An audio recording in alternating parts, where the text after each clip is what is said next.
बिस्मिल्लाहिर्रहमानिर्रहीम। Dear students, आपको knowledge exchange में मैं वेलकम कहता हूँ। आज हम क्लास 9th फिजिक्स के यूनिट 1 की एक्सरसाइज स्टार्ट करने जा रहे हैं। एक्सरसाइज स्टार्ट करने से पहले मैं आपको बताता जाऊँ, हम नेशनल बुक फाउंडेशन को फॉलो कर रहे हैं। ये वही बुक है जो रिसेंटली फेडरल बोर्ड की तरफ से तमाम स्कूल्स कॉलेजेस को अडॉप्ट की गई है। तो बिना वक्त ज़ाय किए हम अपनी एक्सरसाइज का स्टार्ट कर लेते हैं। इसमें क्वेश्चन नंबर 1 है, choose the best possible option. Multiple choice question जो है वो हम सोल्व करने जा रहे हैं आज की क्लास में। Which one of the following unit is not a drive unit. इनमें से बताना है, इन चार ऑप्शन में से कि इनमें से ड्राइव यूनिट कौन सी नहीं है। बस आप इतना याद रख लें कि 7 जो है वो बेस यूनिट्स होती हैं, उसके अलावा जितनी भी होती हैं वो ड्राइव यूनिट्स होती हैं। बेस यूनिट्स कौन कौन सी होती हैं? Length, mass, time, temperature, electric current, intensity of light and amount of substance. तो इस क्वेश्चन का जो राइट आंसर बन रहा है वो बेसिकली हमारे पास है मैस। मैस क्योंकि बेस यूनिट होती है और उसकी जो बेस क्वांटिटीज है वो आगे किलोग्राम है, केजी। तो हमारे पास ऑप्शन बी जो है वो क्वेश्चन नंबर 1 का जो है वो राइट आंसर है। अब बात करते हैं क्वेश्चन नंबर 2 की। Amount of substance in terms of number is measured in. तो ये बेसिकली जो अमाउंट ऑफ सब्सटेंस है ये भी एक बेस यूनिट है और जिसकी आगे बेस क्वांटिटी जो है वो मोल होती है और उसको MOL से रिप्रेजेंट करते हैं। तो इस क्वेश्चन का जो राइट आंसर बनता है वो ऑप्शन डी बनता है। ऑप्शन डी बनता है। नेक्स्ट क्वेश्चन है question number 3। The number of significant fingers in 0.00650 second are. तो इसमें बताना है हमारे पास सिग्निफिकेंट फिगर्स जो है वो कितनी है। सिग्निफिकेंट फिगर्स के एक रूल याद रख लें, स्पेशली इस क्वेश्चन के जो सूट करता है। ये हमारे पास डेसिमल पॉइंट को कहते हैं डेसिमल। इसके बाद डेसिमल के बाद जो हमारे पास नॉन जीरो डिजिट्स होते हैं, जिस तरह ये नॉन जीरो डिजिट्स हैं, डेसिमल के बाद नॉन जीरो डिजिट्स से पहले जो जीरोज होती हैं वो सिग्निफिकेंट फिगर्स नहीं होती।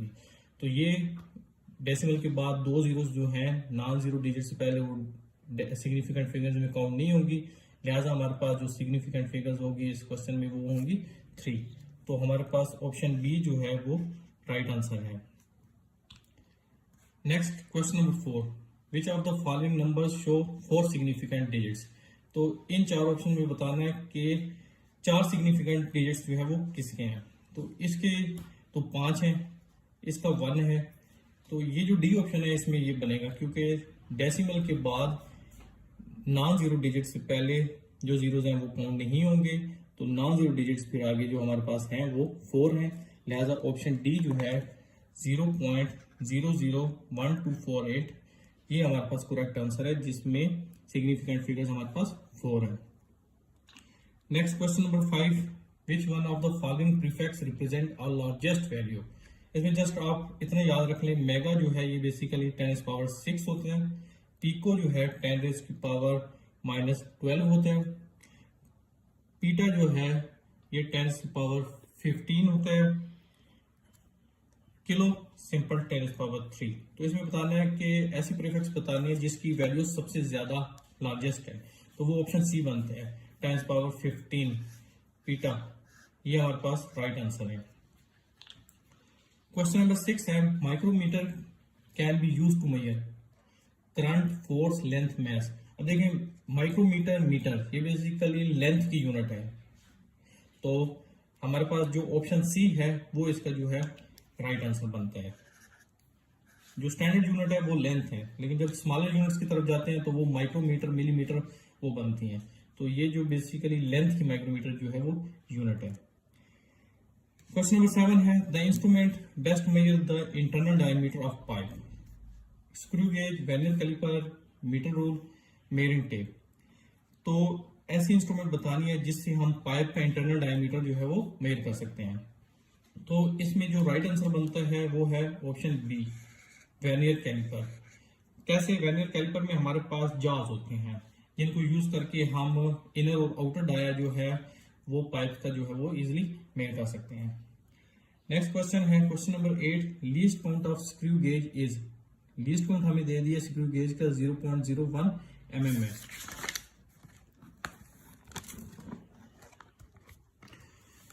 आगे बता रहे हैं if main scale reading of screw gauge is 0, अगर स्क्रू गेज की मेन स्केल रीडिंग 0 हो और third line of it circular scale, और जो सर्कुलर स्केल की जो थर्ड लाइन है वो कोइंसाइड्स कर रही है डाटम लाइन के साथ, तो स्क्रू गेज के ऊपर मेन मिट क्या होगी। तो इस क्वेश्चन को जो है सोल्व करने के लिए आपने एक फार्मूला अपने पास जो है वो मेमोराइज कर लेना, x equal to n into least count. ये लीस्ट काउंट है, ये n जो है ये बेसिकली सर्कुलर स्केल डिवीजन है जो कोइंसाइड्स कर रही होती है डाटम लाइन के साथ, और x जो है वो हमारे पास जो स्क्रू गेज के ऊपर मेजरमेंट आ रही होगी वो है। तो हमारे पास यहाँ इस केस में n क्या है, ये बेसिकली हमारे पास है सर्कुलर स्केल डिवीजन है ना, तो वो है हमारे पास 3, और लीस्ट काउंट हमें केवन है स्क्रू गेज का वो है 0.01 mm, तो ये हमारे पास आ जाएगा 0.03 mm। तो ये हमारे पास राइट आंसर बनता है ऑप्शन सी, इस क्वेश्चन का जो है वो राइट आंसर बनता है। नेक्स्ट क्वेश्चन नंबर 9 है 9.483 into 10⁻³ metre is the standard form of. ये बताना है कि ये किस चीज की स्टैंडर्ड फॉर्म है। तो ये बेसिकली इसमें हमारे पास बनता है ऑप्शन नंबर डी 9483 मीटर, क्योंकि जब आप 9 और 4 के दरमियान जो है जब आप डेसिमल को जो है इंसर्ट करेंगे, तो क्योंकि आपने राइट साइड मूव करना है 3 डिजिट्स, तो वो आपके पास 10⁻³ आ जाएगा। लिहाजा जो स्टैंडर्ड फॉर्म ये जो करेक्ट बनती है ये बनती है option D 9483 metre. Question number 10 है which of the following is base unit. वो तो मैंने आपको पहले बता दिया था, इसमें जो हमारे पास मोल है वो बेसिकली बेस यूनिट बनती है। बाकी पास्कल, प्रेशर वगैरह ये सारी जो है मीटर पर सेकेंड, वेलोसिटी, ये सारी डायरेक्ट क्वांटिटीज और डायरेक्ट यूनिट्स के केस में आते हैं। क्वेश्चन नंबर 11 है the numbers having one significant digit. इनमें बताना है कि कौन सा ऐसा नंबर है जिनका सिग्निफिकेंट डिजिट जो है वो 1 है। तो वो हमारे पास बनता है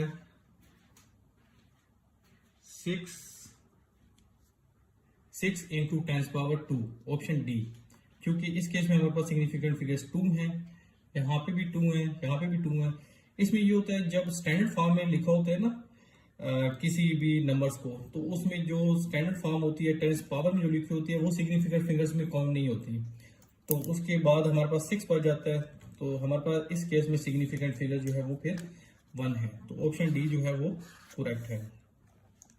नेक्स्ट क्वेश्चन है ratio of millimetre to micrometre is. ये मिलीमीटर टू माइक्रोमीटर से हमारे पास रेशियो इसने पूछी है। अब हमें याद रखना है कि मिलीमीटर होता है 10⁻³ मीटर 1 मिलीमीटर, और माइक्रोमीटर होता है 10⁻⁻6 मीटर।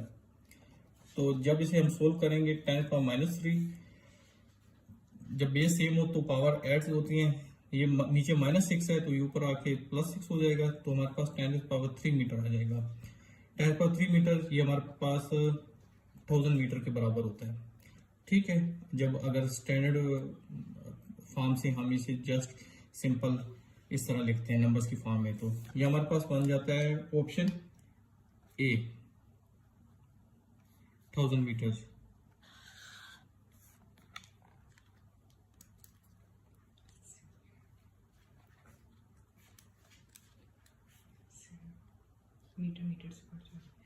यस, इसमें एक चीज का ख्याल रखना है कि यूनिट्स का ख्याल रखना है। देखें ये नोमिनेटर और डिनोमिनेटर है ना, तो दोनों यूनिट्स मीटर मीटर हैं, तो मीटर मीटर से कट जाएगा तो हमारे पास एंड पे नंबर आएगा, तो ये कोई यूनिट नहीं आएगी, तो इसका जो आंसर जो है वो बनेगा ऑप्शन सी बनेगा। तो ये इस क्वेश्चन में यही एक ट्रिक थी, तो इसमें आपने इसका जो आंसर है जो वो सी है। ठीक है, नेक्स्ट क्वेश्चन है 0.2 mm in units of metre is. तो इसको मीटर में बताना है, तो 0.2 mm का मतलब है कि आप जो है से हम लिख सकते हैं 0.2 इंटू 10⁻³ मीटर, क्योंकि 1 mm जो है 10⁻³ मीटर के बराबर होता है। तो इसे जब एक डेसिमल इधर मूव करेंगे लेफ्ट साइड से तो यहाँ पे 10⁻⁴ मीटर बन जाएगा। तो ये ऑप्शन बी भी ठीक बन रही है इसकी। लेकिन जब ए को देखें तो ये भी हमारे पास, जब इसे नोटेशन फॉर्म में लिखेंगे तो ये हमारे पास 2 × 10⁻⁴ बनेगा। लिहाजा ऑप्शन ए एंड बी इसका जो है वो करेक्ट आंसर है। तो ऑप्शन सी जो है वो राइट आंसर है हमारे पास इस केस में। तो ये हमारे पास मल्टीपल चॉइस क्वेश्चंस थे एक्सरसाइज 1 के। स्टूडेंट्स, आज की इस वीडियो में हम फिजिक्स क्लास 9 यूनिट 1 के शॉर्ट रिस्पॉन्स क्वेश्चंस डिस्कस करने जा रहे हैं। Question number 1 is how physics plays an important role in our life. कि फिजिक्स जो है वो हमारी रोज़मर्रा ज़िंदगी में बहुत अहम किरदार अदा करती है, मगर कैसे? तो स्टूडेंट्स, शायद ही हमारी रोज़मर्रा ज़िंदगी में कोई ऐसी डिवाइस हो जिसमें फिजिक्स की एप्लीकेशन जो है वो यूज़ ना होती हो। अब हम कुछ एग्जांपल्स जो हैं वो डिस्कस कर लेते हैं, हमारी जो ये स्टेटमेंट हमने दी है इसको सपोर्ट करने के लिए। Number 1, consider pulleys that make it easy to lift heavy loads. शायद स्टूडेंट्स आपको इतना आइडिया ना हो पुलिस का, मगर ये जो बिल्डर्स होते हैं उनकी लाइफ में पुलिस का बहुत अहम किरदार होता है। पुलिस की मदद से बहुत हैवी मशीनरी जो होती है, हैवी लोड जो होते हैं, वो बहुत आसानी से जो है वो कैरी किए जा सकते हैं। Second, consider the means of communication such as radio, TV, telephone and computer are the results of applications of physics. तो स्टूडेंट्स, ये जो डिवाइसेस हैं, for example TV, radio, telephone, इन्होंने हमारी ज़िंदगी को बहुत आसान बना दी है, बहुत फास्टर बना दिया है और बहुत ज़्यादा कंफर्टेबल हमारी लाइफ हो गई है। Third part is mobile phone allows us to contact people anywhere in the world and to get latest information. Students, जैसा कि हम जानते हैं मोबाइल फ़ोन्स की हमारी ज़िंदगी में बहुत इम्पोर्टेंस है। मोबाइल फ़ोन से आप यहाँ पाकिस्तान में बैठे हैं, आपका कोई दोस्त, कोई भाई यूरोप में, अमेरिका में, कहीं पे भी है, आप उससे ना सिर्फ बात कर सकते हैं बल्कि इंटरनेट की मदद से आप face to face video call पे एक दूसरे को देख भी सकते हैं और ऐसा महसूस होता है जैसे आप एक दूसरे से दूर हैं ही नहीं।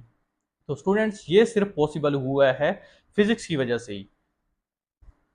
Fourth, air conditioners, refrigerators, washing machines and microwave ovens etc are the results of applications of physics that made our lives comfortable. Air conditioners, washing machines और माइक्रोवेव ओवन्स ये भी ऐसी चीज़ें हैं जिनकी हमारी लाइफ में बहुत इम्पोर्टेंट है। इन्होंने हमारी ज़िंदगी को बहुत आसान और बहुत क्विक कर दिया है और ये सारी एप्लीकेशन जो हैं ये भी बेसिकली फिजिक्स की हैं। तो स्टूडेंट्स, इस तरह बहुत सी और भी हमारे पास एग्जांपल्स हैं जो ये जस्टिफाई करती हैं कि फिजिक्स ने हमारी रोज़मर्रा ज़िंदगी को बहुत आसान बना दिया है। चूँकि टाइम की शॉर्टेज की वजह से बहुत ज़्यादा एप्लीकेशन मैं यहाँ लिख नहीं सकता, तो यहाँ तक इस क्वेश्चन नंबर 1 को जो है हम स्टॉप कर देते हैं। सेकंड क्वेश्चन है estimate your age in minutes and seconds. आपने अपनी एज जो है उसको मिनट्स और सेकंड्स में जो है वो कैलकुलेट करना है। मैं सपोज कर लेता हूँ कि आपकी एज जो है वो 15 ईयर्स है। नॉर्मली जो 9th क्लास का स्टूडेंट होता है उसकी एज 15 से 16 साल ही होता है। अगर आपकी एज कुछ और है, 14 साल है, 16 साल है, उसके अकॉर्डिंग जो है आप यहाँ पे चेंज कर सकते हैं। सबसे पहले हमें, क्योंकि हमने मिनट्स और सेकंड्स में एज को कैलकुलेट करना है और ये ईयर्स में एज हमें नाउन है, तो सबसे पहले हम ईयर्स को डेज में कन्वर्ट कर लेते हैं। हमें पता है एक दिन में जो है वो 365 डेज होते हैं। तो स्टूडेंट्स, आप 15 ईयर्स को 15 को मल्टीप्लाई कर लें 365 से, तो आपके पास आंसर आ जाएगा 5475 डेज। तो अब हमने एज को ईयर्स से डेज में कन्वर्ट कर लिया है। नेक्स्ट, हमें पता है कि एक दिन में 24 हॉर्स होते हैं, तो आप इस नंबर को 24 से मल्टीप्लाई कर लें, आपके पास आ जाएगा 131400 हॉर्स। नेक्स्ट स्टेप में हम क्या करेंगे, हम हॉर्स को मिनट्स में कन्वर्ट करेंगे। हमें पता है 1 हॉर में 60 मिनट्स होते हैं, तो जस्ट आप इस वैल्यू को 60 से मल्टीप्लाई कर लें, आपके पास जवाब जो है वो मिनट्स में आ जाएगा। तो स्टूडेंट्स इस स्टेप में हमने एज को जो है वो ईयर्स से मिनट्स में कैलकुलेट कर लिया है। नेक्स्ट स्टेप जो है और हमारे पास लास्ट स्टेप है जो इस क्वेश्चन में पूछा गया है वो ये कि एज को आप मिनट से सेकंड में भी जो है वो फाइंड करें। अब आप क्या करेंगे, हमें पता है 1 मिनट में 60 सेकंड्स होते हैं, लिहाजा हम इस वैल्यू को 60 से फर्दर मल्टीप्लाई कर देंगे और ये हमारे पास जो अब आंसर है ये सेकंड्स में है।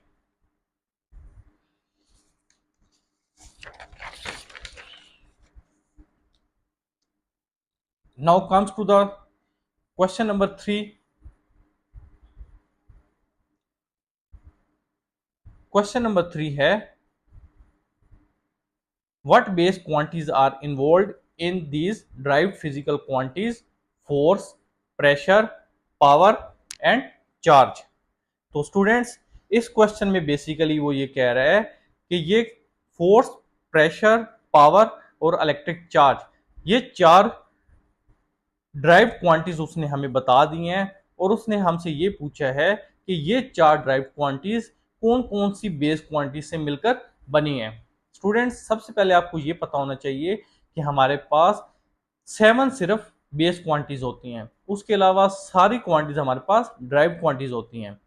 बेस क्वांटिटीज कौन कौन सी होती हैं? Length, mass, time, electric current, amount of substance. इसी तरह हमारे पास दो क्वांटिटीज और होती हैं, वो हम अभी देख भी लेंगे इन पार्ट्स को सॉल्व करते हुए। सबसे पहले फोर्स की बात कर लेते हैं। हमें पता है फोर्स जो है वो हमारे पास F इक्वल टू एम में होता है। एम हमारे पास जो है वो मैस की यूनिट जो है वो केजी है, किलोग्राम होती है, और एक्सेलरेशन की यूनिट मीटर पर सेकंड स्क्वायर होता है। और अब स्टूडेंट्स आप यहां से देख सकते हैं कि केजी जो है वो हमारे पास मैस है, जबकि हमारे पास मीटर जो है वो मीटर को जो हम मेजर करते हैं, मीटर जो है वो लेंथ की मेजर है और सेकंड जो है वो टाइम की मेजर होती है। लिहाजा base quantities involve in force are mass, length and time. Similarly pressure की बात कर लेते हैं। हमें पता है प्रेशर जो है वो फोर्स पर यूनिट एरिया होता है।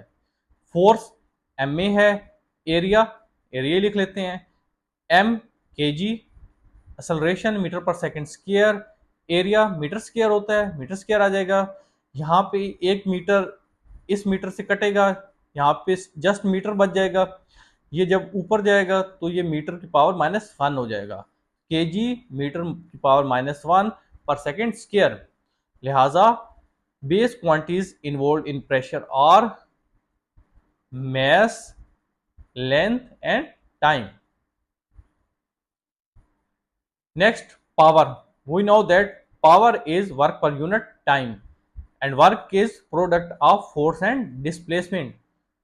तो फोर्स की जो यूनिट है F इक्वल टू एम में होता है, S सेकेंड, T जो है वो भी, S जो है यहाँ पे डिस्प्लेसमेंट है, राइट। तो इसकी यूनिट यहाँ पे नेक्स्ट टाइम में मैंने मीटर लिख दी है और ये टाइम है।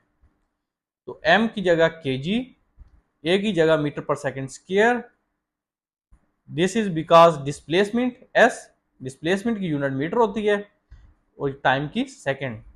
यहाँ से आप सिंपल करेंगे, ये मीटर स्क्वायर बन जाएगा, इसकी पावर 1 है, जब ऊपर जाएगी तो इसकी पावर -3 हो जाएगी। तो यहाँ से हमने ये कंक्लूड कर लिया कि base quantities involve in pressure are mass, length and time.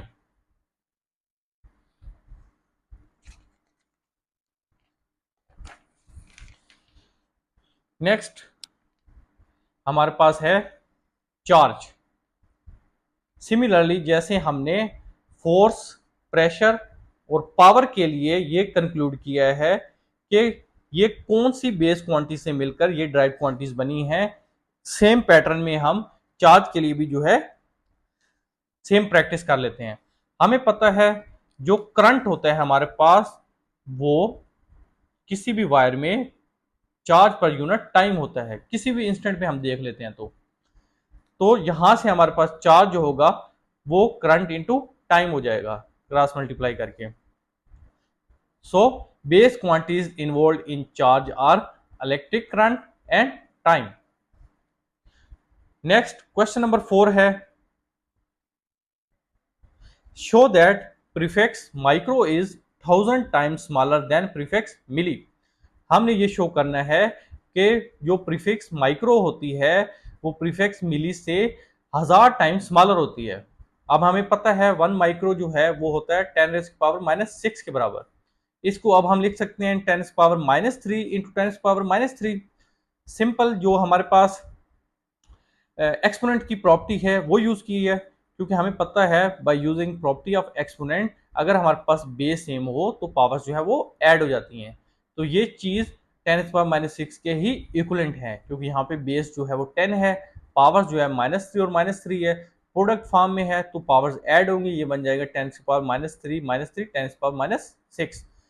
और हमें ये भी पता है कि 1 मिली जो होती है वो 10⁻³ होती है, तो एक 10⁻³ की जगह मैंने यहाँ पे लिख दिया मिली। सो 1 माइक्रो इक्वल टू 10⁻³ मिली। तो 10⁻³ को हम 1/10⁻³ लिख सकते हैं, और 10⁻³ जो हमारे पास 1000 होता है। तो स्टूडेंट्स यहां से हमने ये कंक्लूड कर लिया कि जो हमारे पास 1 माइक्रो है वो 1000 टाइम्स स्मॉलर होता है मिली से। कैसे? मिसाल के तौर पे आप यहाँ पे मिली 1 पुट कर लें तो हम आपके पास माइक्रो क्या आ जाएगा 1/1000। तो इसका मतलब ये है कि अगर मिली 1 है तो माइक्रो जो है 1/1000 है, मिली से 1000 टाइम्स स्मॉलर है, और यही हमने इस क्वेश्चन में जो है वो शो करना था। नेक्स्ट पार्ट है justify that displacement is a vector quantity while energy is a scalar quantity. हमें पता है स्केलर क्वांटिटी जो होती है ऐसी क्वांटिटी होती है जिसको कंप्लीट डिस्क्राइब करने के लिए हमें जस्ट मैग्नीट्यूड की जरूरत होती है, जबकि वेक्टर क्वांटिटी ऐसी क्वांटिटी होती है जिसको कंप्लीट डिस्क्राइब करने के लिए हमें मैग्नीट्यूड के साथ साथ डायरेक्शन भी रिक्वायर्ड होती है। डिस्प्लेसमेंट जो होता है ये बेसिकली किसी भी दो पॉइंट्स के दरमियान जो है वो शॉर्टेस्ट डिस्टेंस होता है। मिसाल के तौर पे ये मैंने दो पॉइंट्स ले लिए हैं, एक ऑब्जेक्ट ने ए पॉइंट से बी पॉइंट तक जाना है, अब उसके पास डिफरेंट पॉसिबिलिटीज हो सकती हैं ए पॉइंट से बी पॉइंट तक जाने की। मिसाल के तौर पे मैंने दो पाथ शो कर दिए हैं, एक पाथ जो है ये ब्लैक पेन से मैंने शो कर दिया है, एक को मैंने डॉटेड लाइन से शो किया है। अब देखें स्टूडेंट्स, ये जो पाथ है स्ट्रेट लाइन जो है ये बेसिकली शॉर्टेस्ट पाथ है दो पॉइंट्स के दरमियान, जबकि ये जो पाथ है ये लॉन्गर पाथ है, लिहाजा जो शॉर्टेस्ट पाथ है उसको हम डिस्प्लेसमेंट कहते हैं, जो लॉन्गर पाथ है उसको हम डिस्टेंस कहते हैं। चूंकि यहाँ पे डायरेक्शन भी इन्वॉल्व होती है कि आप किस पाथ को फॉलो कर रहे हैं, इस वजह से हमारे पास जो डिस्प्लेसमेंट है वो एक वेक्टर क्वांटिटी है।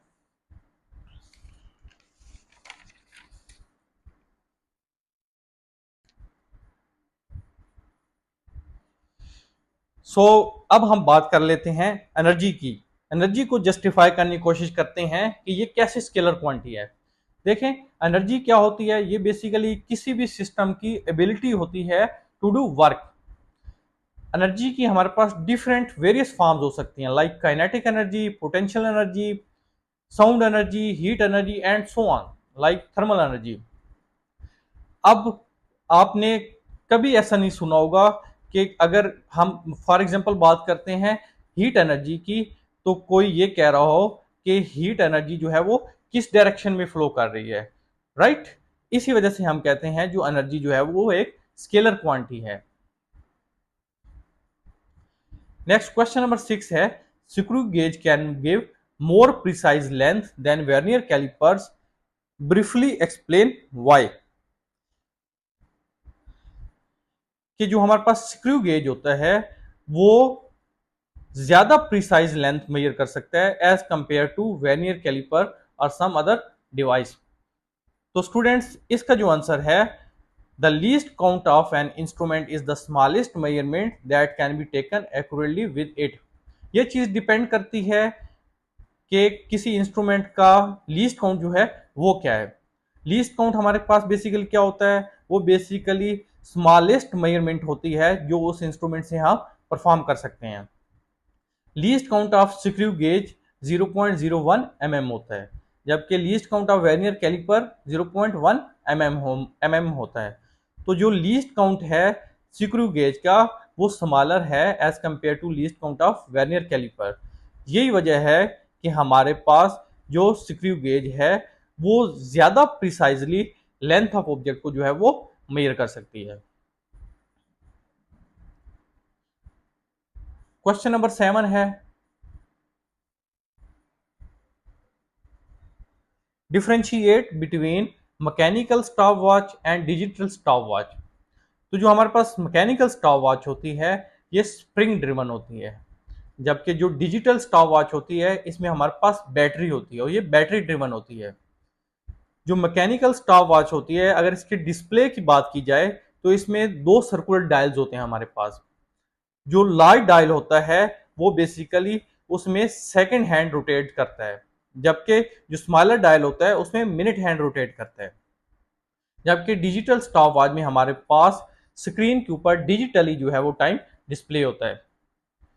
और अगर हम वर्किंग की बात करें तो जो हमारे पास मैकेनिकल स्टॉप वॉच है इसमें हमारे पास टॉप पे एक नॉब होती है जिसको हम जब प्रेस करते हैं तो ये स्टार्ट हो जाती है, अगेन जब प्रेस करते हैं तो ये ऑफ हो जाती है, और अगर इस नॉब को हम प्रेस करके रखें थोड़ी देर के लिए तो ये रीसेट हो जाती है। सिमिलरली डिजिटल स्टॉप वॉच की अगर बात करें तो इसमें हमारे पास जो है वो बटन्स होते हैं। जब हम लेफ्ट बटन को press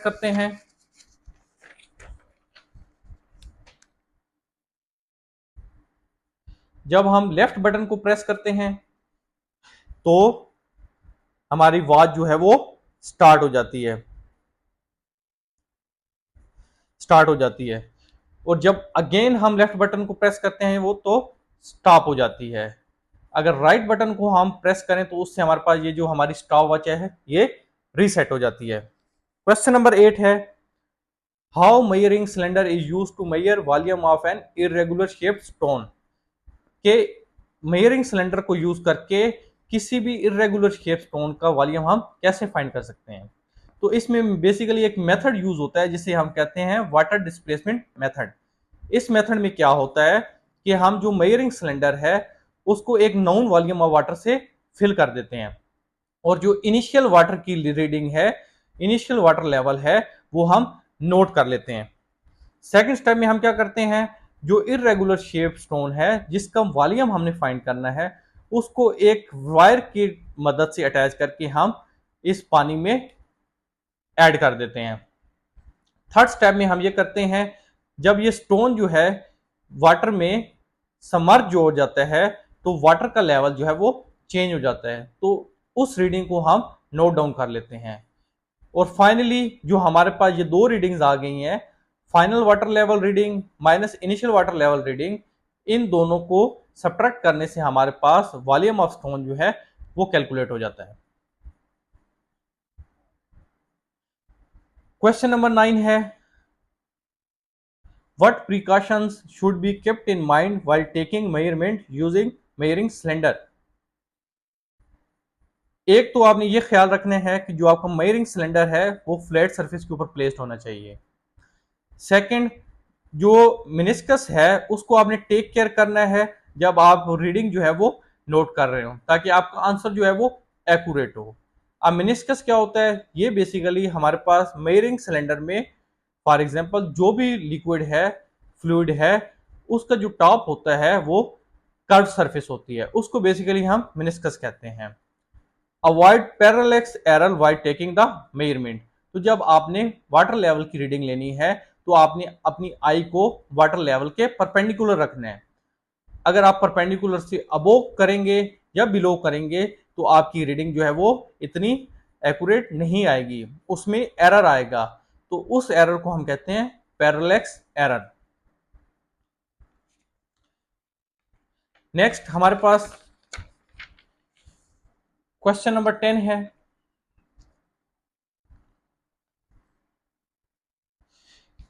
why do we need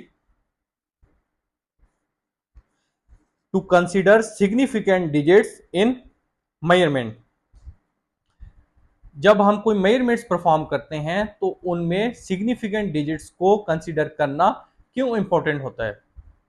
जो सिग्निफिकेंट फिगर्स होते हैं वो हमारे पास बहुत इंपॉर्टेंट होते हैं जब भी हम कोई एक्सपेरिमेंट परफॉर्म करते हैं। ये बेसिकली इसलिए इंपॉर्टेंट होते हैं क्योंकि ये सर्टेन होते हैं। अगर हम इन सिग्निफिकेंट डिजिट्स को बियॉन्ड चले जाते हैं तो हमारे पास इसका मतलब ये है कि जो हमारी कैलकुलेशन है उसके अंदर हम अनसर्टिनिटी को जो है वो ऐड कर रहे हैं। इस वजह से सिग्निफिकेंट डिजिट्स को मेजरमेंट्स में इंक्लूड करना जो है वो इंपॉर्टेंट होता है। क्वेश्चन नंबर 11 है, how random error can be reduced. Random error को हम कैसे रिड्यूस कर सकते हैं? तो आपने एक चीज माइंड में रखनी है, हम कंप्लीटली रैंडम एरर को खत्म नहीं कर सकते, पर हाँ इसको हम रिड्यूस कर सकते हैं अगर हम मेजरमेंट्स को बार बार जो है वो परफॉर्म करें। उसके बाद हम क्या करें, ये जो हमने मेजरमेंट्स बार बार परफॉर्म की है उनकी हम एवरेज ले लें। उससे क्या होगा, उससे हमारे पास जो है जो रिजल्ट्स आएंगे उनमें रैंडम एरर जो है वो रिड्यूस हो जाएगा और हमारी जो वैल्यूज होंगी वो एक्यूरेसी के करीब करीब होंगी।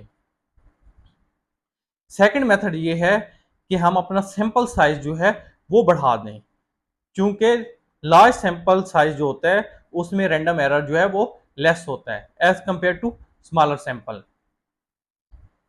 क्वेश्चन नंबर 12 है और ये लास्ट क्वेश्चन है इन कंसेप्चुअल बेस्ड क्वेश्चंस का, differentiate between precision and accuracy. Precision और एक्यूरेसी के दरमियान हमने फर्क बयान करना है। एक्यूरेसी हमारे पास क्या होती है? एक्यूरेसी हमारे पास बेसिकली ये होती है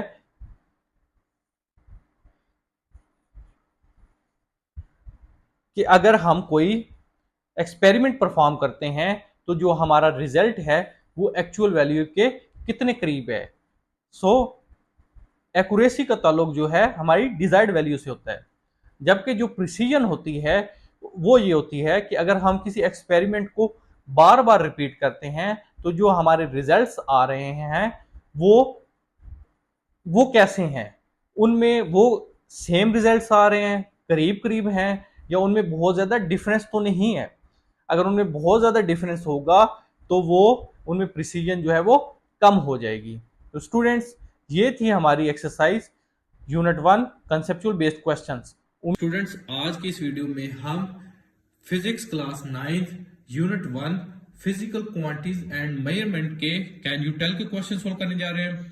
जो फर्स्ट कैन यू टेल है इस चैप्टर का वो आपकी बुक के पेज नंबर 12 के ऊपर गिवन है और क्वेश्चन कुछ इस तरह है, can you write the number in power of 10 and choose prefix to the following numbers. हमारे पास कुछ नंबर्स गिवन है, आपने उनको नंबर ऑफ हमने उनको पावर ऑफ 10 में लिखना है। पावर ऑफ 10 में लिखने के बाद हमने जो है सुइटेबल जो प्रीफिक्स मान रही हो, हमारे पास क्योंकि एक प्रीफिक्स का टेबल होता है वहां से देखकर हमने प्रीफिक्स लिखनी है। तो हमारे पास पार्ट ए है, the mass of the sun is about. हमारे पास एक वैल्यू गिवन है और ये बताया गया है कि जो सन का मास है वो ये वैल्यू है, तो हमने इसको पावर ऑफ 10 में लिखना है और फिर प्रीफिक्स लिखनी है। तो सबसे पहले इस वैल्यू को हम साइंटिफिक नोटेशन में लिखेंगे।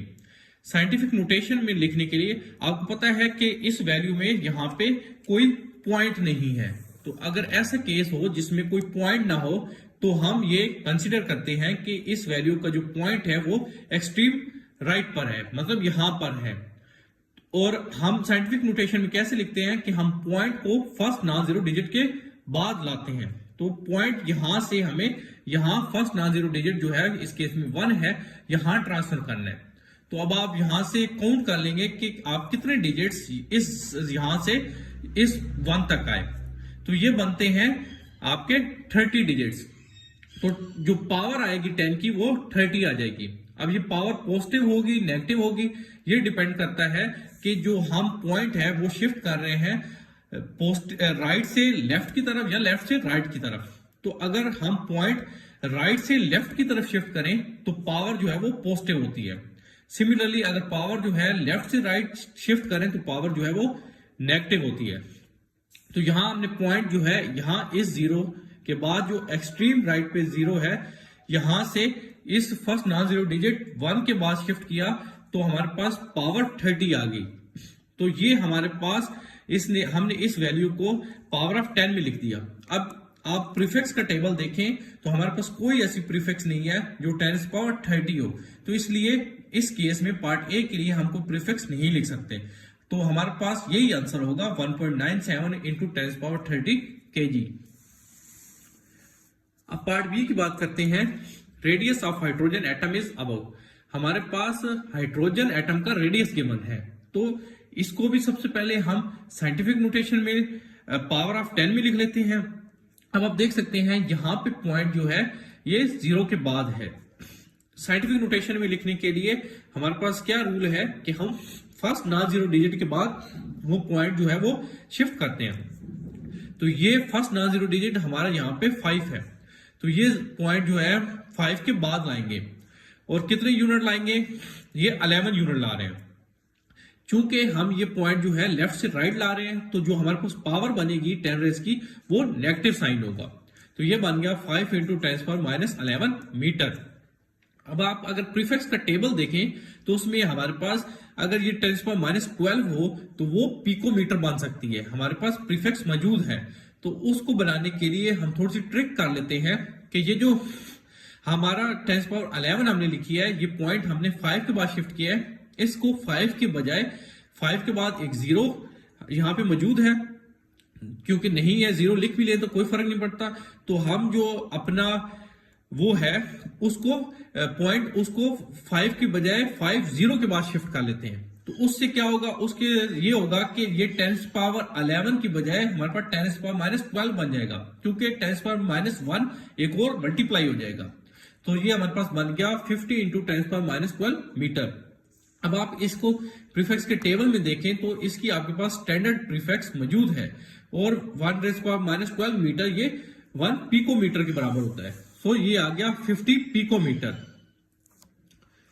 सिमिलरली हमारे पास पार्ट सी है, और ये फर्स्ट कैन यू 12 का लास्ट पार्ट है। The age of earth is about. जमीन की एज जो है वो गिवन है अप्रोक्सीमेटली। सबसे पहले अगेन हम साइंटिफिक नोटेशन में लिखेंगे। यहां पे भी कोई पॉइंट नहीं है इस वैल्यू में, तो पॉइंट जो है बाय डिफॉल्ट एक्सट्रीम राइट पर मौजूद है इस 0 के बाद। इसको अब हम फर्स्ट नॉन जीरो डिजिट जो कि 1 है वहां शिफ्ट करते हैं, राइट से लेफ्ट शिफ्ट कर रहे हैं, तो 10 पावर जो आएगी 10 की वो पॉजिटिव होगी। कितने यूनिट ये बनते हैं? ये 17 यूनिट बनते हैं। सो ये बन गया 1.433 इंटू 10⁻7 सेकेंड। अब इसको जो है थोड़ा सा प्रीफिक्स बनाने के लिए हम ये कर लेते हैं, ये पॉइंट अब यहां से हम जो है 2 digits further right side shift कर देते हैं। अब लेफ्ट से राइट हम शिफ्ट कर रहे हैं पॉइंट, तो हमारे पास जो 10 की पावर आएगी वो नेगेटिव आएगी। कितने यूनिट मूव कर रहे हैं? इस 3 के बाद कर रहे हैं, ये जो 4 के बाद 3 है, तो 2 यूनिट्स कर रहे हैं, तो 10⁻2 आ जाएगा। तो इस वजह से ये 10⁻2 लिख दिया। तो ये बन गया 143.3 इंटू 10⁻17 - 2 15, क्योंकि यहाँ पे हमने जो है बेसिक जो रूल है कि अगर बेस सेम हो तो पावर्स ऐड या सब्ट्रैक्ट होती हैं, उसके अकॉर्डिंग पावर्स ऐड होती हैं, वो रूल यूज करके हमने लिख लिया। तो ये हमारे पास बन गया 143.3 इंटू 10⁻15 सेकेंड, और 10⁻15 जो है ये हमारे पास पीटा के इक्वल होता है। सो ये हमारे पास आ गया 143.3 पीटा सेकेंड। तो इस तरह ये हमारा फर्स्ट कैन यू टेल जो है वो यहाँ पे कंप्लीट हो जाता है। नेक्स्ट हमारे पास कैन यू टेल है, ये भी आपकी बुक के पेज नंबर 12 के ऊपर ही है।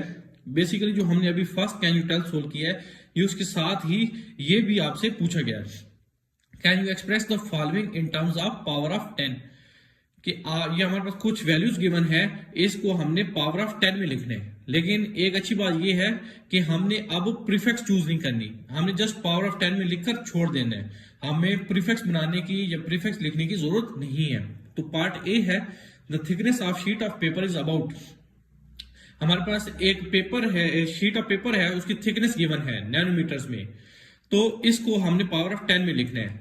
तो सबसे पहले तो आप देख सकते हैं, जिस तरह हमने थोड़ी देर पहले डिस्कस किए थे कुछ केसेस कि साइंटिफिक नोटेशन में लिखते हैं पावर ऑफ 10 के लिए, तो यहाँ पे जब पॉइंट मौजूद नहीं है तो वो एक्सट्रीम राइट पर है। तो एक्सट्रीम राइट से फर्स्ट नॉन जीरो डिजिट जो कि 1 है, हम जब शिफ्ट करेंगे पॉइंट को तो, और राइट से लेफ्ट शिफ्ट कर रहे हैं तो पावर जो है वो पॉजिटिव आएगी और ये 5 यूनिट्स हम शिफ्ट होगा।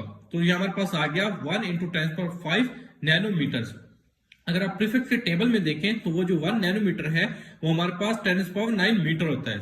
सो 1 × 10⁵ × 10⁻⁹ मीटर्स बन गया ये। अब बेस सेम है 10 दोनों केसेस में, यहाँ तो बेस सेम हो तो पावर्स ऐड हो जाती हैं, तो ये बन जाएगा 10⁵ -9 तो -4। सो ये हमारे पास आ गया 1 × 10⁻⁴ मीटर्स। तो यहां तक हमने बताना है, हमें अब प्रीफिक्स कोई चूज करने की जरूरत नहीं है, हमने पावर ऑफ 10 में लिखना था वो हमने लिख लिया। अब हमारे पास इसी तरह पार्ट बी है, Pakistan has total installed power generation capacity of over 40,000 megawatt. Pakistan की जो टोटल पावर जनरेशन कैपेसिटी है वो 40,000 मेगावाट है। तो 40,000 मेगावाट को आप लिख सकते हैं 4 × 10⁴ मेगावाट। ये बेसिकली 40,000 जो है इसको पावर ऑफ 10 में लिख लिया, सेम कंसेप्ट यूज कर कि पॉइंट जो है वो यहाँ एक्सट्रीम राइट पर है, फर्स्ट नॉन जीरो डिजिट 4 है, तो पॉइंट को हमने राइट से लेफ्ट जो है वो शिफ्ट किया और 4 यूनिट शिफ्ट किया तो पावर जो है वो 4 आई और पॉजिटिव साइन था। और ये जो हमारे पास 1 मेगावाट होता है ये मेगा 10⁶ होता है। सो ये बन गया 4 × 10⁴ × 10⁶ वाट। बेस सेम है, पावर्स ऐड होंगी तो पावर 4 + 6 10 हो जाएगी। सो ये बन गया 4 × 10⁻10 वाट। इसी तरह पार्ट सी है और ये लास्ट पार्ट है इस कैन यू टेल का। A single hard disk capacity of computers has exceeded 30 terabyte. Computer की जो एक हार्ड डिस्क की जो कैपेसिटी है वो 30 टेराबाइट है। तो इस 30 टेराबाइट को हमने पावर ऑफ 10 में लिखना है। 30 को आप 3 × 10⁻1 लिख सकते हैं और 1 टेरा जो होता है वो 10⁻12 होता है। बेस सेम है तो पावर्स ऐड होंगी, पावर बन जाएगी 1 + 12 13, तो 3 × 10⁻13 बाइट। तो यहां हमारा ये कैन यू टेल जो है वो कंप्लीट हो जाता है। अब हम नेक्स्ट कैन यू टेल को जो है वो सोल्व करेंगे। अब जो नेक्स्ट कैन यू टेल है ये आपकी बुक के पेज नंबर 17 के ऊपर मौजूद है। Some meter rulers like the one shown in the figure 1.7 are marked with inches and feet। तो आप देख सकते हैं अपनी बुक के पेज नंबर 17 के ऊपर एक डायग्राम गिवन है फिगर 1.7, उसमें वैल्यूज मार्क्ड है इंचेस और फीट में। What is the least count of the metre ruler on this scale. तो हमने ये बताना है इस मीटर रूलर का जो लीस्ट काउंट है वो कितना होगा। तो इसका आंसर बहुत सिंपल है, least count of metre ruler is 1 millimetre. तो जो लीस्ट काउंट होता है रूलर का वो 1 mm होता है। क्योंकि लीस्ट काउंट क्या होता है, लीस्ट काउंट किसी भी डिवाइस की वो मिनिमम वैल्यू होती है जिसको वो डिवाइस मेजर कर सकती है, और चूंकि मीटर रूलर जो है वो मिनिमम वैल्यू 1 mm मेजर कर सकता है, लिहाजा इसका लीस्ट काउंट जो है वो 1 mm होगा। तो students next can you tell है आपकी बुक के पेज नंबर 19 के ऊपर। What is the length of the object measured by meter rod if it is measured 20.14 centimeter measured by vernier calipers। अगर एक ऑब्जेक्ट की लेंथ जो है वो वर्नियर कैलिपर की मदद से मेजर की जाती है तो उसका आंसर आता है 20.14 सेंटीमीटर। अगर इसी ऑब्जेक्ट की इस लेंथ को आप मीटर रॉड की मदद से मेजर करें तो तब ये लेंथ जो है वो कितनी आएगी। तो ये असल में क्वेश्चन है। तो इसमें इसका आंसर कुछ इस तरह है, क्योंकि जो लीस्ट काउंट होता है मीटर रॉड का वो 1 मिलीमीटर होता है। 1 मिलीमीटर का मतलब है 0.1 सेंटीमीटर। तो इसका मतलब है 1 डिजिट आफ्टर डेसिमल पॉइंट, कि जो भी आपके पास मेजरमेंट आनी चाहिए वो 1 digit after the decimal point होनी चाहिए। तो इस हिसाब से आपका जो आंसर आएगा वो 20.1 सेंटीमीटर होगा। तो जब आप मीटर रॉड की मदद से इस ऑब्जेक्ट की लेंथ मेजर करेंगे तो आपके पास लेंथ आएगी 20.1 सेंटीमीटर, जो कि वर्नियर कैलिपर के केस में 20.14 सेंटीमीटर आ रही थी। तो यहां इस कैन यू टेल का हमारा आंसर जो है वो कंप्लीट हो जाता है। अब पेज नंबर 23 के ऊपर next can you tell given है, you have to measure the thickness of a page and internal diameter of a beaker. Which instrument would you use, vernier caliper or screw gauge? Why? आपने एक page की thickness major करनी है और एक beaker का internal diameter find करना है, तो आप कौन सी इंस्ट्रूमेंट जो है वो यूज करेंगे, स्क्रू गेज या वर्नियर कैलिपर, और क्यों यूज करेंगे। तो इसका आंसर कुछ इस तरह है, के पेज की थिकनेस मेजरमेंट करने के लिए आप स्क्रू गेज का यूज करेंगे। स्क्रू गेज आप क्यों यूज करेंगे? क्योंकि अगर आप स्क्रू गेज और वर्नियर कैलिपर दोनों इंस्ट्रूमेंट्स की कंपैरिजन करते हैं तो जो स्क्रू गेज है, चूंकि उसका लीस्ट काउंट जो है वो कम है, लिहाजा जिसका लीस्ट काउंट कम होगा वो ज्यादा एक्यूरेट वैल्यू जो है वो मेजर करेगा। इस वजह से आप जो है स्क्रू गेज यूज करेंगे पेज की थिकनेस फाइंड करने के लिए। और अब आप बात कर लेते हैं बीकर का इंटरनल डायमीटर फाइंड करने के लिए। तो बीकर का इंटरनल डायमीटर फाइंड करने के लिए आप वर्नियर कैलिपर यूज करेंगे। इंटरनल डायमीटर फाइंड करने के लिए आप जो है स्क्रू गेज यूज नहीं कर सकते, क्योंकि इंटरनल डायमीटर हमेशा वर्नियर कैलिपर की मदद से ही फाइंड किया जाता है। उसके लिए स्क्रू गेज जो है वो यूज नहीं हो सकती। तो ये हमारा जो है कैन यू टेल का आंसर है। अब नेक्स्ट कैन यू टेल है, और ये लास्ट कैन यू टेल है चैप्टर नंबर 1 का, और ये आपकी बुक के पेज नंबर 27 पर गिवन है।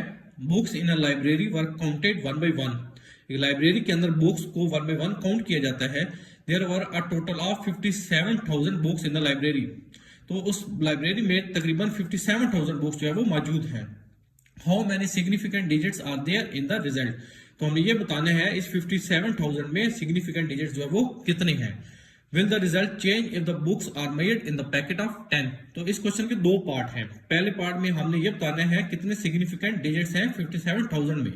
दूसरा ये कि अगर हम पैकेट ऑफ 10 बना देते हैं इन बुक्स के, तो आया कि जो हमारे पास जो पैकेट्स बनेंगे तो उनके जो सिग्निफिकेंट डिजिट्स हैं वो यही होंगे या वो इस केस से फर्स्ट केस से डिफरेंट हो जाएंगे। तो सबसे पहली बात तो जो 57,000 है इसमें 5 और 7 ये दो सिग्निफिकेंट डिजिट्स हैं। इसके अलावा जो राइट साइड पे हमारे पास जीरोस हैं वो सिग्निफिकेंट डिजिट्स नहीं है। तो पहला पार्ट का आंसर तो वो हमारे पास आ गया 5 और 7, ये दो सिग्निफिकेंट डिजिट्स हैं। अब नेक्स्ट पार्ट की बात करते हैं। अगर आप इन 57,000 बुक्स के पैकेट्स ऑफ 10 बना लेते हैं तो हमारे पास जो टोटल नंबर आ जाएगा वो आ जाएगा 57,000 डिवाइड बाई 10। तो हमारे पास 5700 जो है वो पैकेट्स आ जाएंगे। तो अब स्टिल अगर देखा जाए तो 5 और 7 दो ही हमारे पास सिग्निफिकेंट डिजिट्स हैं। ये जो दो जीरोस हैं राइट साइड पे ये अगेन हमारे पास सिग्निफिकेंट नहीं है। तो हमारे पास रिजल्ट जो है वो सेम है।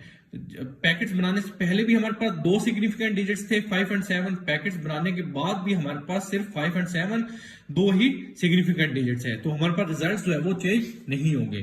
तो यहाँ हमारे इस चैप्टर के कैन यू टेल कंप्लीट हो जाते हैं। और आज के इस लेक्चर में हम न्यूमेरिकल रिस्पॉन्स क्वेश्चंस को सॉल्व करने जा रहे हैं।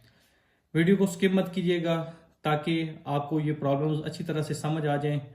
चलें बिना वक्त ज़ाय किए हम अपनी वीडियो को स्टार्ट कर लेते हैं। Right the following numbers in scientific notations. हमने इन नंबर्स को साइंटिफिक नोटेशन में लिखना है। तो पार्ट ए है, नंबर गिवन है 1 2 3 4 मीटर। तो इसको नोटेशन फॉर्म में लिखने के लिए सबसे पहले देखें जहां पे हमारे पास डॉट नहीं होता तो इसका मतलब होता है कि वो यहाँ एंड पर है। ठीक है, तो जो नोटेशन में लिखने के लिए हमने जो नॉन जीरो डिजिट है वहां तक डॉट को जो है मूव करना होता है। तो 1 के बाद हमने डॉट को लाना है। फिर इसमें याद रखने वाली बात यह है कि अगर हम राइट साइड से मूव करके ला रहे हैं तो जो 10 पावर में हम पावर लिखेंगे 10 पावर वो बेसिकली पॉजिटिव होगी जब राइट साइड से लेफ्ट की तरफ जाएंगे, और जब लेफ्ट से राइट की तरफ आएंगे तो जो पावर आएगी वो नेगेटिव आएगी। क्योंकि यहाँ से हम राइट की तरफ जा रहे हैं, राइट से लेफ्ट की तरफ, लिहाजा जो है पावर हमारे पास पॉजिटिव आएगी। तो हमारे पास जो इसकी नोटेशन फॉर्म बनेगी वो बन जाएगी 1.234 इंटू 10⁻³ मीटर। तो ये हमारे पास जो है सिंपल सी जो है वो नोटेशन बन जाती है, साइंटिफिक नोटेशन। पार्ट बी है 0.000023 सेकेंड। इसको नोटेशन फॉर्म में हमने लिखा है। देखें अब यहाँ पे इसमें सिंपल रूल यही है, आपने याद रखना है। मैंने मल्टीपल चॉइस क्वेश्चन में आपके साथ शेयर किया था कि जो डेसिमल होते हैं हमारे पास उसके बाद नॉन जीरो डिजिट से पहले जो जीरोस होती हैं वो बेसिकली सिग्निफिकेंट नहीं होती। लेकिन यहाँ पे सिग्निफिकेंट का चक्कर नहीं है, हमने जस्ट साइंटिफिक नोटेशन फॉर्म में लिखना है। और क्योंकि हम ये लेफ्ट से राइट की तरफ आ रहे हैं लिहाजा जो हमारे पास पावर आएगी वो नेगेटिव आएगी। और कितने यूनिट्स हम मूव कर रहे हैं 2 4 5, लिहाजा 10⁻⁻5 आ जाएगी। तो ये बन जाएगा हमारे पास 2.3 इंटू 10⁻⁵ सेकेंड। तो ये हमारे पास इसका जो है वो आंसर बन जाएगा, ये इसकी जो है ना साइंटिफिक नोटेशन बन जाएगी। नेक्स्ट पार्ट सी है, इसको हमने साइंटिफिक नोटेशन फॉर्म में लिखना है। पावर ऑलरेडी पॉजिटिव है, यहाँ पे राइट से लेफ्ट की तरफ जाना है, 2 डिजिट्स मूव करना है, तो हमारे पास बन जाएगा 4.693 इंटू 10⁵ ये है, 2 डिजिट यहाँ से हम गए तो ये बन जाएगा 10⁻7 मीटर। तो ये हमारे पास क्या आ जाएगा, ये हमारे पास आंसर आ जाएगा। ठीक है, इसको भी मैं हाईलाइट कर देता हूँ।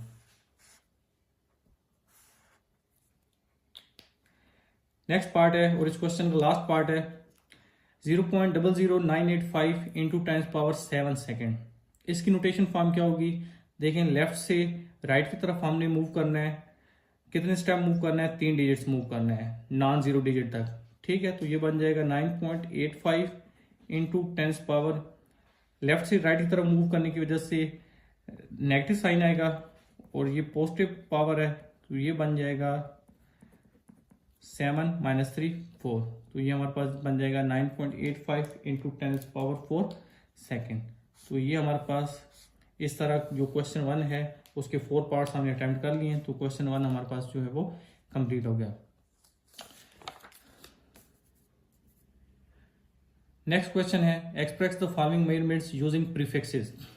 प्रीफिक्सेस वही जैसे आपको पता है मिलीमीटर, माइक्रोमीटर, नैनोमीटर, पिकोमीटर, इनको हम प्रीफिक्सेस कहते हैं।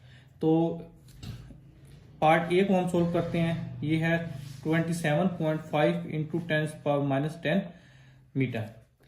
अब इस डॉट को हम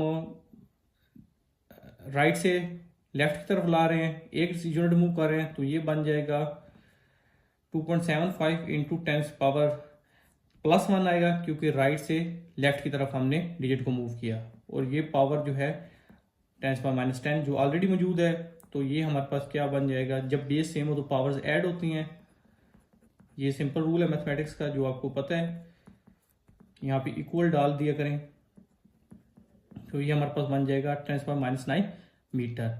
और आपको पता है कि 10⁻9 मीटर जो है ये 1 नैनोमीटर, या सिंपल हम ये कह सकते हैं 1 नैनोमीटर जो है वो 10⁻9 मीटर के बराबर होता है। ये आपने याद रखना है। तो इस तरह ये हमारे पास जो सॉल्यूशन बन जाएगा इस क्वेश्चन का, वो बन जाएगा 2.75 नैनोमीटर। तो ये हमने जो है वो प्रीफिक्स फॉर्म में जो है वो रिप्रेजेंट कर दिया है इस पार्ट को। पार्ट बी है 0.00023 इंटू 10⁻2 सेकेंड। इसको प्रीफिक्स फॉर्म में हमने लिखना है। तो यहाँ पे हम जो डॉट मूव कर रहे हैं वो लेफ्ट से राइट की तरफ मूव कर रहे हैं, और नॉन जीरो डिजिट तक कितने स्टेप मूव कर रहे हैं, 4 डिजिट हम मूव कर रहे हैं। तो ये हमारे पास आ जाएगा 2.3 इंटू 10⁻, लेफ्ट से राइट की तरफ मूव करने की वजह से हमारे पास नेगेटिव पावर आएगी। कितने स्टेप्स, 4 स्टेप्स, तो ये 2 स्टेप्स ऑलरेडी मौजूद हैं, तो ये हमारे पास 10⁻6 बन जाएगा। और 10⁻6 सेकेंड जो है ये बेसिकली हमारे पास बराबर होता है 1 माइक्रो सेकेंड के। ये चीज़ भी जो है टर्मिनोलॉजी भी आपने मेमोराइज कर लेनी है कि 1 माइक्रो सेकेंड 10⁻6 सेकेंड के बराबर होते हैं। लिहाजा ये जो प्रीफिक्स फॉर्म में हमारे पास सोल्यूशन होगा वो क्या हो जाएगा, 10⁻6 की जगह हम माइक्रो सेकेंड पुट कर देंगे। तो 2.3 माइक्रो सेकेंड जो है ये इस पार्ट की जो है प्रीफिक्स फॉर्म है हमारे पास। इस तरह ये क्वेश्चन 2 के दोनों पार्ट्स हमने कंप्लीट कर लिए। अब नेक्स्ट क्वेश्चन हम अटेम्प्ट करते हैं। ये क्वेश्चन है question number 3। If a boy has age of 15 years 2 months and 10 days, convert his age in seconds, milliseconds and megaseconds. एक बच्चे की उम्र हमें बता दी है कि वो कितनी है, 15 साल 2 months एंड 10 days। स्टूडेंट्स एक काम कर लेते हैं, सबसे पहले हम ईयर्स को डेज में कन्वर्ट कर लेते हैं। 15 years, हम जानते हैं कि एक साल में 365 डेज होते हैं। अगर इसको मैं प्रिसाइज करके लिखूं तो वो हमारे पास होते हैं 365.25 डेज। तो यहां से आप इसको मल्टीप्लाई कर लें तो ये आपके पास आंसर आ जाएगा 5478.75 डेज। इसी तरह ये जो मंथ्स हैं इसको भी हम डेज में कन्वर्ट कर लेते हैं। एक मंथ में 30 डेज होते हैं तो ये हमारे पास आ जाएंगे 60 डेज। ईयर्स को भी हम डेज में कन्वर्ट कर चुके हैं, मंथ्स को भी डेज में कन्वर्ट कर चुके हैं और ये 10 डेज गिवन है। तो टोटल हमारे पास जो बॉय है उसकी एज डेज में कितनी आ गई, this figure plus 60 days plus 10 days. तो इनको आप एडअप कर लें तो ये आपके पास आ जाएगा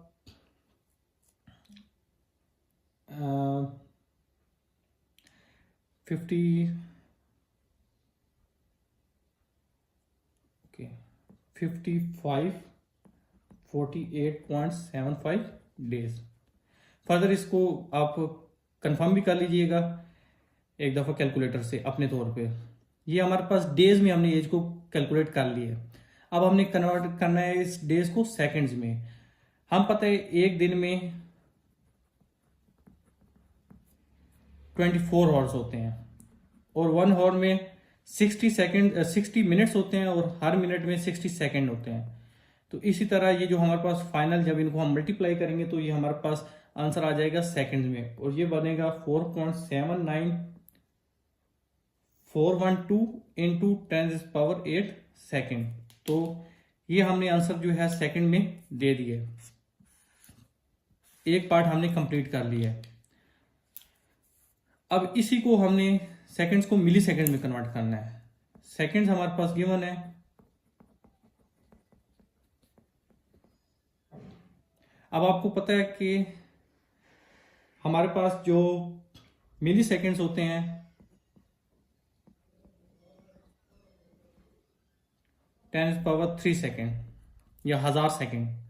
तो इसको हम सिंपल ये जो सेकंड्स है हमारे पास इसको 10⁻³ से मल्टीप्लाई कर देंगे तो हमारे पास ये आंसर बन जाएगा 10⁻11। तो ये हमारे पास जो आंसर है ये है मिली सेकेंड में और यही हमने इसमें जो है वो कैलकुलेट करना था। नेक्स्ट पार्ट और लास्ट पार्ट है इस क्वेश्चन का कि ये जो सेकंड्स हैं इनको मेगा सेकंड में आप कन्वर्ट कर दें।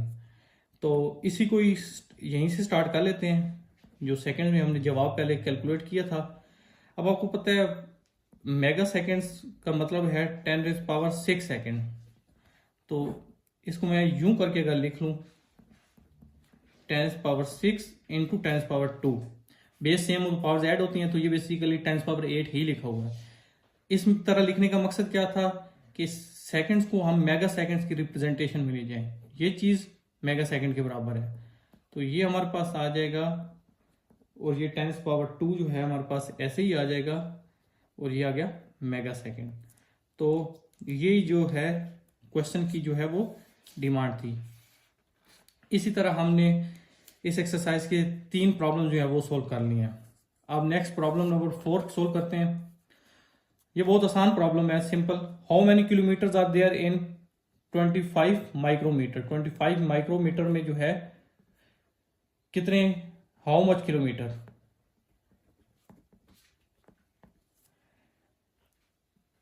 वन माइक्रोमीटर बेसिकली 10⁻⁻6 मीटर के बराबर होता है।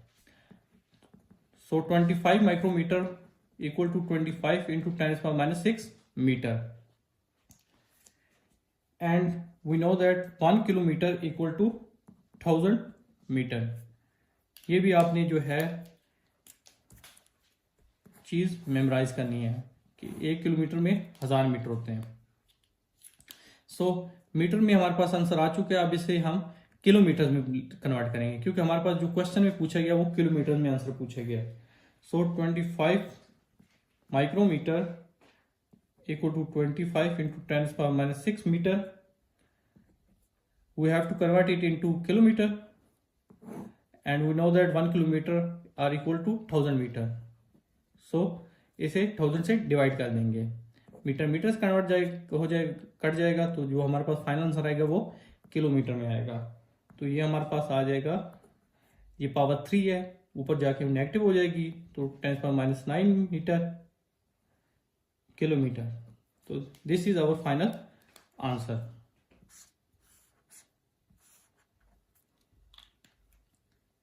Next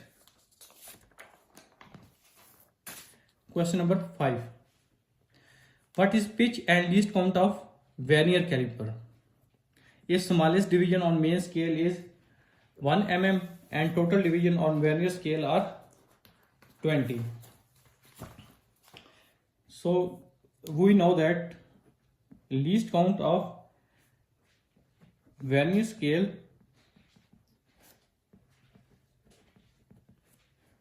is equal to smallest division on main scale divided by number of divisions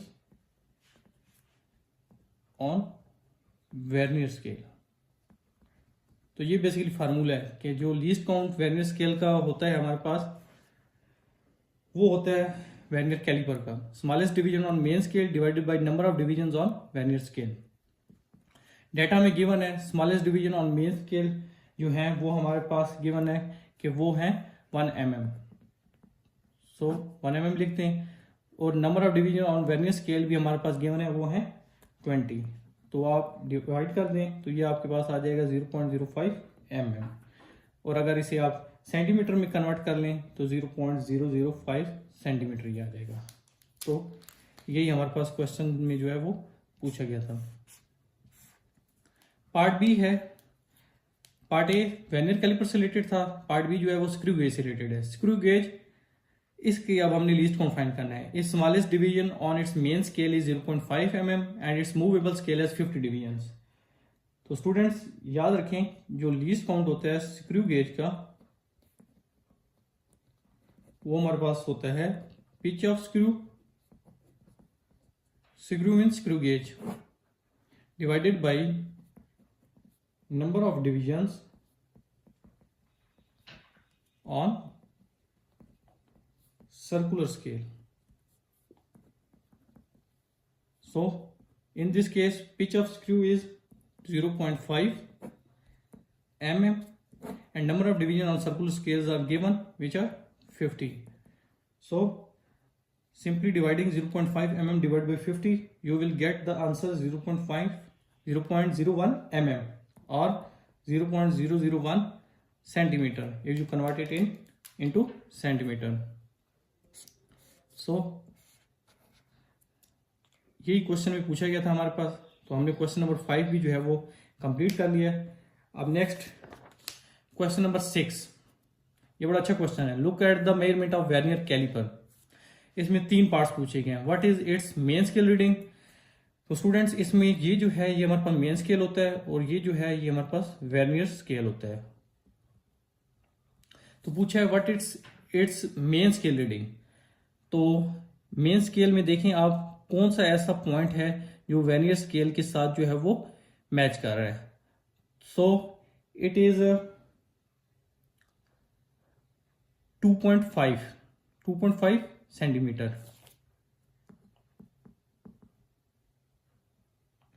right. ये मेन स्केल है, ये वर्नियर स्केल है। मेन स्केल का देखना है कौन सा पॉइंट है जो वर्नियर स्केल के जो 0 है उसके साथ जो है वो मैच कर रहा है। तो ये बेसिकली ये 0.55 का गैप है, तो ये 2 और ये 2.5, क्योंकि ये 0.5 है, ये 3 है, ये 3.5 है, ये 4 है। तो ये 2.5 जो है वर्नियर स्केल के 0 के साथ जो है मैच कर रहा है, लिहाजा 2.5 जो है हमारे इस केस में वर्नियर स्केल की जो है वो मेन स्केल रीडिंग है। Next, what is it's coinciding division on vernier scale. तो इसके लिए इसमें आप ये देखें कि ये हमारा वर्नियर स्केल जो है और ये मेन स्केल है, ये इसमें ये है हमारे पास कि देखें, अगर ये इतनी क्लियर आपको शायद फिगर नजर नहीं आ रही होगी, अगर इसे आप बुक पे देखें केयरफुली, वहां पे बहुत अच्छी तरीके से ये फिगर बनाई गई है। तो जो वर्नियर स्केल की जो 8 रीडिंग है वो मेन स्केल के साथ जो है वो कोइंसाइड हो रही है। तो लिहाजा ये इसमें हमने बताना है कि कौन सी रीडिंग जो है वो कोइंसाइड हो रही है, तो वो बेसिकली कोइंसाइडिंग डिवीजन COIN